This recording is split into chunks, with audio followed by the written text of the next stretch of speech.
और क्वेश्चन है पार्ट 2 में, पहला क्वेश्चन है हमारा, what do you mean by term development. Right, हमने जो एंड किया था वो किया था यहाँ पे डिफाइन द ग्रोथ, ग्रोथ के बाद हमने वो पार्ट फिनिश कर लिया था फर्स्ट पार्ट। अब सेकंड पार्ट में हम आते हैं।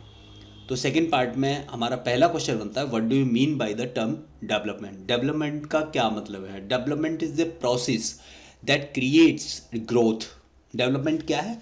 जिसमें ग्रोथ होती है, प्रोग्रेस होती है, पॉजिटिव चेंज होते हैं, और the addition of physical, economical, environmental, social and demographic components.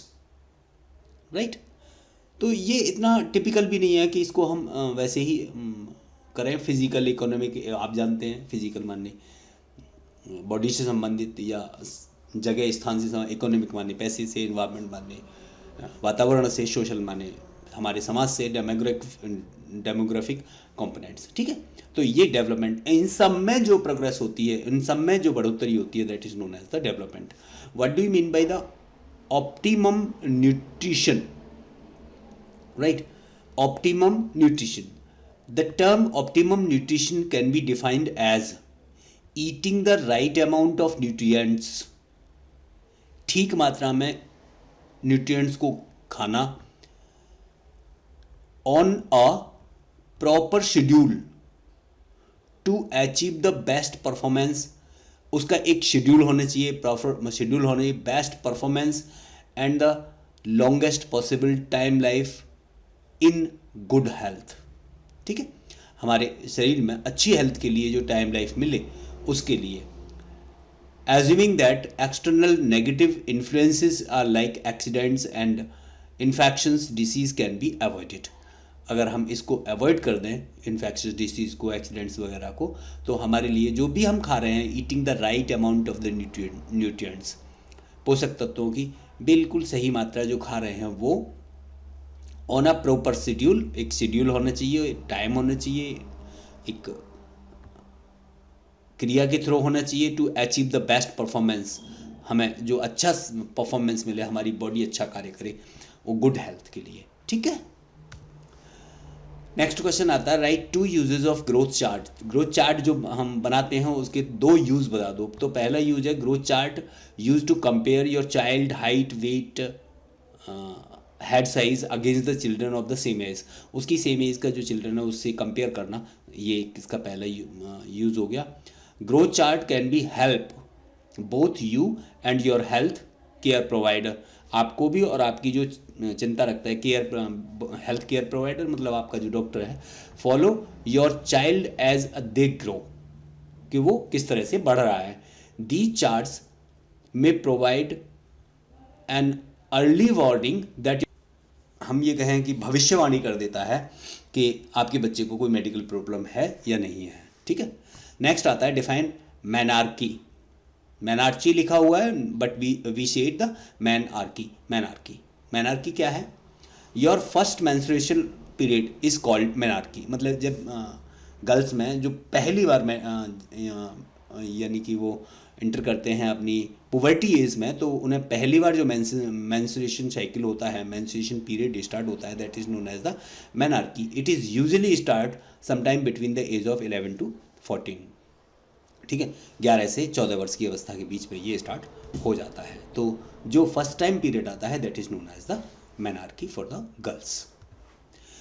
What is the physiological fuel value? Physiological fuel value क्या है? The measurement of the amount of energy available to body after burning of a fuel. Fuel मतलब food, जो आपने भोजन खाया है उसके पचने पर जो एनर्जी अवेलेबल हुई है is termed as the physiological fuel energy. उसे हम फिजियोलॉजिकल फ्यूल एनर्जी कहते हैं। What is REE? That is the resting energy expenditure. Resting energy expenditure. What is joule? Joule is the unit of energy. Work और energy का unit होता है in international SI system में, system of units SI में, international system of units में joule जो है वो वर्क या एनर्जी का मात्रक होता है, यूनिट होता है। What is gross fuel value?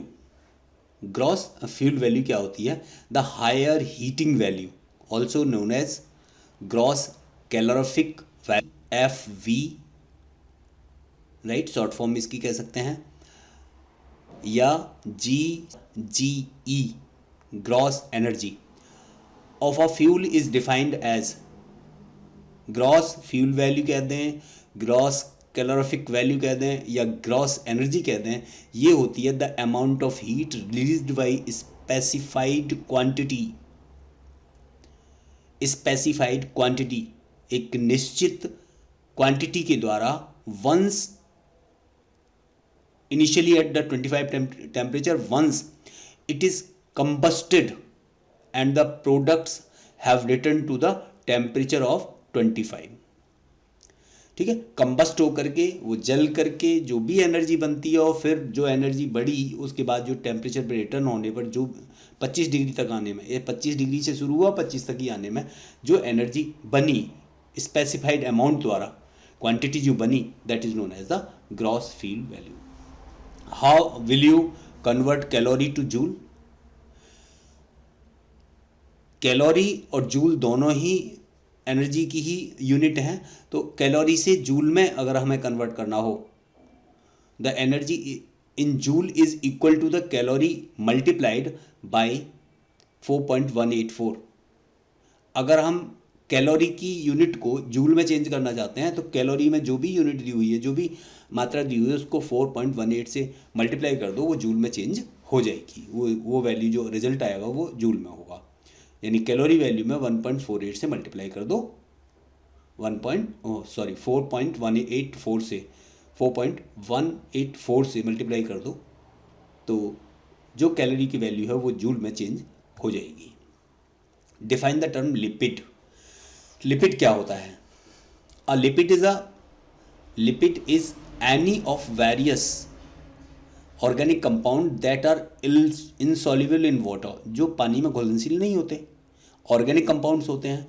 They include fats, वसा, वैक्सिस, ऑयल, मोम जिसे कहते हैं, ऑयल माने तेल, हार्मोन्स जो हार्मोन होते हैं, and certain components of the membrane and function as the energy storage molecule and the chemical messengers, ये लिपिड्स होते हैं। Mention the function of the phospholipids.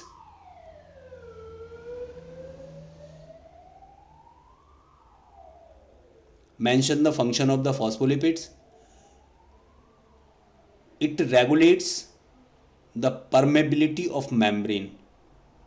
Phospholipid जो होते हैं, इसका फंक्शन ये है कि ये मेम्ब्रेन जो होती है उसकी परमेबिलिटी को रेगुलेट कर देती है। It is also involved in the absorption of fat from the intestine. It helps in ETC, electron transport chain, in the mitochondria. Phospholipid help by preventing the accumulation of the fat in liver. तो phospholipid generally आप ध्यान रखिए कि absorption में ये काम करते हैं, इंटेस्टाइन में फैट को एब्जॉर्ब करने में काम करते हैं, और फॉस्फोलिपिड जो हैं ये प्रिवेंट करते हैं लीवर में फैट जमा ना हो जाए, इसके लिए। What is dextrin? soluble gummy मतलब चिपचिपा टाइप का substance obtained by the hydrolysis of starch. Starch से पानी निकाल दें तो जो बचेगा वो used as the thickening agent, जो किसी चीज़ को थोड़ा गाढ़ा कर दे, in adhesive and dietary supplement, और जो मिलाया जा सके डाइटरी मतलब खाने वाली चीज़ों में, that is known as the dextrin. What are RDS and RS? Starch can be classified into rapid digestible starch, rapidly digestible starch RDS, slowly digestible starch SDS, and resistant starch RS, on the basis of the rate of enzymatic digestion. Enzymatic digestion इसका मतलब RDS का मतलब हो गया rapidly digestible starch, SDS का मतलब हो slowly digestible starch, RS का मतलब होगा resistant starch. Okay friend, what is sugar? Sugar क्या है? Sugar is a generic name of sweet testing जिनका मीठा स्वाद होता है, उसका जेनेरिक नेम है sugar. Soluble carbohydrates, many of which are used in food, जो भोजन में प्रयोग होते हैं। Simple sugar also called monosaccharide, जो शुगर और सिंपल शुगर होती है उसे हम मोनोसेक्राइड्स भी कहते हैं। Including the glucose, fructose and गैलाक्टोज। Compound sugars also called disaccharides और the double sugars are molecules made of the two monosaccharides joined by the glycosidic bond.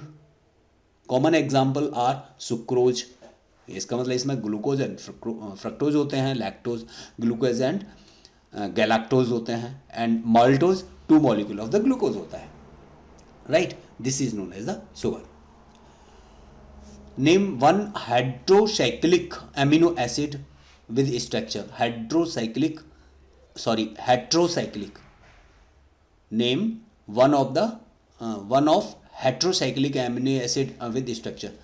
Heterocyclic amino acid क्या होते हैं? Any organic compound forming a ring made up of the carbon atoms. एक ring बनी हो, एक छल्ला बना हो, एक कोई भी गोल टाइप की रिंग बनी हो कार्बन एटम्स की, and at least one atom other than carbon, carbon के अलावा एक और एटम हो।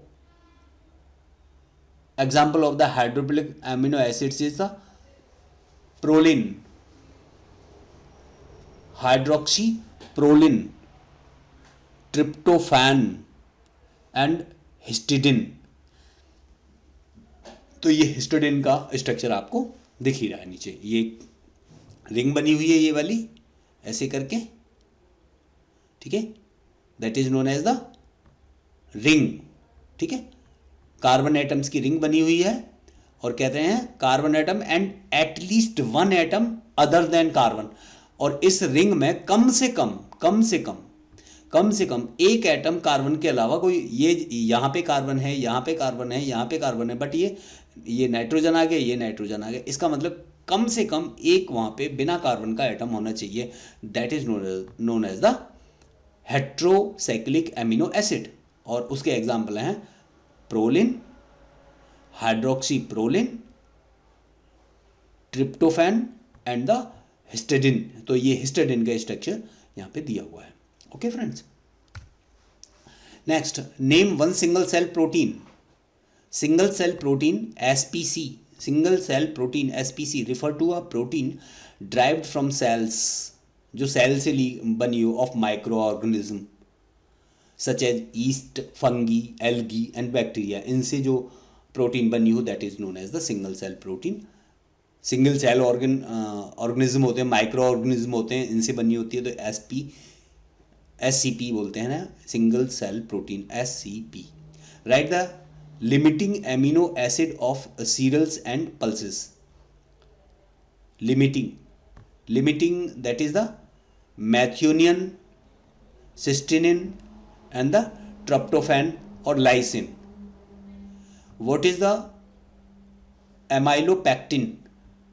And amylopectin is a type of the polysaccharides. ये polysaccharides का एक टाइप होता है, सैक्राइड फिर उसका पॉलीसैक्राइड, पॉलीसैक्राइड का एक टाइप होता है amylopectin. Okay friends, next, name one aromatic amino acid and draw the structure. One aromatic amino acid. Aromatic amino acids को अभी आप पीछे पढ़ के आए हैं कि ये कार्बन रिंग होता है जिसके कम से कम एक उसमें कार्बन के अलावा कोई दूसरा होना चाहिए, एलिमेंट होना है। Amino acid that have an aromatic ring in the side chain. Amino acids are biological important organic compounds. तो ट्रायोसिन हमने वहाँ पे बताया था, ट्रिप्टोफैन भी बताया था, और फिनाइलालानिन, ठीक है, ये इनके स्ट्रक्चर्स हैं। Okay friends, next, right one important application of iodine value. The most important application of iodine value is to determine amount of unsaturation contained in fatty acids, unsaturation contained in fatty acids, that is the iodine value. Define food. Food क्या होता है? Food is any substance consumed to provide nutritional support for an organism, किसी भी organism के लिए nutritional support यानी nutrition मिल सकें, जिससे न्यूट्रिशन मिल रहे हों, that is known as the food.